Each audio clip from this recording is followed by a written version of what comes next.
अभी श्रद्धा हत्याकांड ठंडा ही नहीं हुआ था, दूसरी तरफ निधि हत्याकांड। अब जो खबर निकल कर आ रही है वो झकझोर कर रख देने वाली है। मध्य प्रदेश से एक खबर निकल कर आ रही है। मध्य प्रदेश में यूनिस अंसारी नाम के एक व्यक्ति ने विकास गिरी नाम के एक आदमी की हत्या कर दी, बड़े ही बेरहमी से। दोनों बिजनेस पार्टनर थे, मैं आपको बता दूं, दोनों बिजनेस पार्टनर थे और मध्य प्रदेश के रीवा का ये मामला है।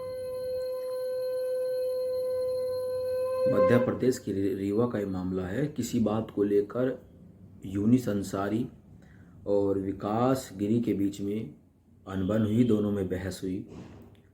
उसके बाद यूनिस अंसारी ने विकास को जान से मार दिया, पहले तो जिस भी तरीके से मारा होगा।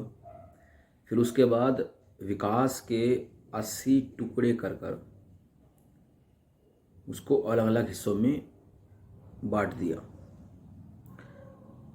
गौर से सुनना, 80 टुकड़े। श्रद्धा के 35 हुए थे और विकास गिरी के 80। एक 5 फुट 10 इंच का एक आदमी जिसके 80 टुकड़े हुए हैं। आप सोच लीजिए कितनी दर्दनाक वो मौत रही होगी। और एमपी के रीवा के ही जंगल पड़ते हैं दूध मानिया। एमपी के रीवा में जंगल पड़ते हैं दूध मानिया जंगल। उसमें उस जिहादी ने, यूनिस अंसारी ने, विकास गिरी के जो 80 टुकड़े थे उनको फेंक दिया। हालांकि उसके बाद पुलिस ने उसको गिरफ्तार कर लिया, मध्य प्रदेश पुलिस ने, रीवा पुलिस ने। लेकिन मैं आपको ये बतलाना चाहता हूँ, चाहे श्रद्धा हो या निधि हो या रोज़ देश में जो घटनाएं घट रही है, आप उनको ले लीजिए। अब बात लव जिहाद की नहीं है ये, क्योंकि लव जिहाद श्रद्धा के साथ हो सकता है, निधि के साथ हो सकता है, विकास गिरी के साथ नहीं हो सकता। यूनिस अंसारी, विकास गिरी दोनों बिजनेस पार्टनर थे और दोनों में किसी बात को लेकर झगड़ा हुआ था, जिसके बाद यूनिस ने विकास को वही मौत दी जो ये अक्सर लोग ये देते हैं। शायद विकास ये भूल गया था कि वो काफिर है और काफिर की सज़ा क्या होती है। हम हिंदुओं में एक बीमारी है, ये घर कर गई है कि हमने झूठे भाईचारे को अपना लिया है। गंगा जमुना तहजीब के नाम पर जो ढोंग चल रहा है, हमने उसको अपना लिया है। मैं ये पूछना चाहता हूँ, जब गंगा भी हमारी है, जमुना भी हमारी है, तो तहजीब नाम का ये शब्द कहाँ से आया? गंगा हमारी है, यमुना हमारी है, जिसे कुछ लोग जमुना कहते हैं, वो भी हमारी है। तो ये तहजीब नाम का शब्द आया कहाँ से? क्योंकि गंगा और यमुना दोनों बहनें थी और बहनें तो हमेशा साथ में रहते हैं, लेकिन ये तहजीब कहाँ से आई? हिंदुओं के माइंड को इस प्रकार से बदला जा रहा है, गंगा जमुना तहजीब का नाम देकर, हिंदू मुस्लिम भाईचारे का नाम देकर, कि कोई भी कुछ मिनट के लिए सन रह जाए।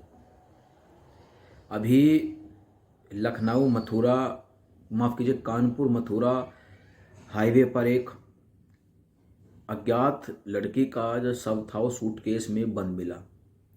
बाद में पता चला कि लड़की बदरपुर दिल्ली की रहने वाली थी। लड़की के भाई और बहन को लड़की के पास ले जाकर, लड़की के डेड बॉडी के पास ले जाकर जब शिनाख्त की गई तो पता चला कि लड़की दिल्ली के बदरपुर की रहने वाली है। मारने वाला कौन है, अभी तक इसके बारे में कोई जानकारी नहीं लगी है पुलिस के हाथ, लेकिन सेम पैटर्न है और इससे ये पता चलता है कि मारने वाला कौन हो सकता है। लड़की सूटकेस में बंद मिली है। अब चाहे यूपी के अलग शहर हो, दिल्ली हो, राजस्थान हो, या मध्य प्रदेश के रीवा हो जहाँ पर विकास के 80 टुकड़े किए गए। ये बात अब केवल देश के चंद हिस्सों में ही सीमित नहीं रह गई है, ये पूरे देश में निरंतर घट रही है। हमें इस पर विचार करना होगा। और केवल बातों से तो देखो कुछ नहीं होने वाला, ये तो सब जानते हैं, लेकिन एक बैठकर हिंदुओं को और हिंदू संगठनों को जो अभी ग्राउंड पर काम कर रहे हैं उनको इसमें विचार करना चाहिए, क्योंकि विचार से ही अमृत निकलेगा। इसको हमें सब पता है। हमने वोट देकर सरकार बनाई है, तो हमें उन पर दबाव बनाना होगा कि वे हिंदुओं पर हो रहे इस प्रकार के अत्याचारों को, जिस प्रकार से हिंदुओं की हत्याएं हो रही है, उस पर कठोर कोई कानून बनाए। हालांकि मुझे पता है कि कानून बनाने से कुछ नहीं होता, क्योंकि कानून 376 का भी बना हुआ है, कानून 420 का भी बना हुआ है, कानून 302 का भी है, कानून 307 का भी है, लेकिन फिर भी सब कुछ होता है। लेकिन सजाएं मिलती है, बाद में मिले, देर में मिले, कैसे भी मिले, लेकिन सजाएं मिलती है।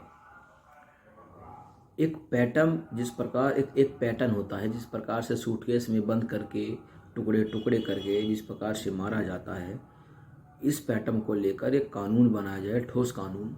इसकी मैं मांग केंद्र सरकार से करता हूँ और राज्य सरकार भी इस पर कानून बनाए, क्योंकि जो ये गंदी सोच पनप रही है हिंदुओं के प्रति और गैर मुस्लिमों के प्रति, जो सोच पनप रही है, ये बहुत ही खतरनाक है।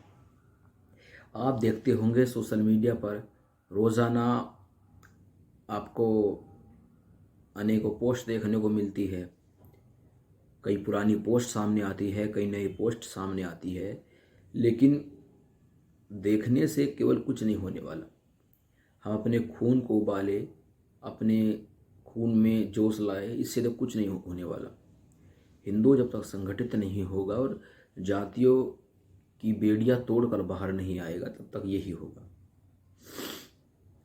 हमें उन लोगों को पहचानना होगा जो हमारे बीच में रह रहे हैं और हमारे बीच में रहकर हमें सेकुलर का पाठ पढ़ा रहे हैं।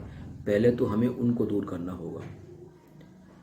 यहाँ एक जयचंद की बात नहीं है, यहाँ से सैकड़ों हजारों जयचंद हमारे समाज के बीच में, हमारे परिवार के बीच में घूम रहे हैं, जो हमें सेकुलरिज्म का पाठ पढ़ा रहे हैं। और दूसरी तरफ वही लोग जाकर कम्युनल हो जाते हैं।